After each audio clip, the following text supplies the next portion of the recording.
அளவில் இருக்க வேண்டும். அதாவது நீராவியா மேக்ஸிமம் கிச்சனில் யூஸ் பண்ணாதீங்கன்னு சொல்கிறாங்க. அவ்வளோதான் எனக்கு புரிஞ்சிச்சு. இதுக்கு மேலே வேறு எதுவும் போடல. இன்னொன்று பார்த்தீங்கன்னா அந்த பாக்ஸ்லேயே அந்தளவுக்கு பாய்சன் இருக்குமோ, அதனால தான் அந்த பாக்ஸை திரும்ப யூஸ் பண்ணாமல் குழி தோண்டி அடக்கம் பண்ண சொல்லிட்டாங்க.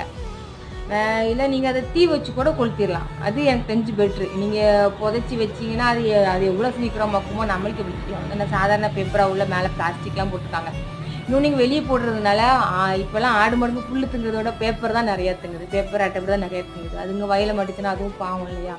இப்போ பசங்களும் நல்ல பண்ண விளையாடுறதுக்குன்னு சொல்லி அதை எடுப்பாங்க.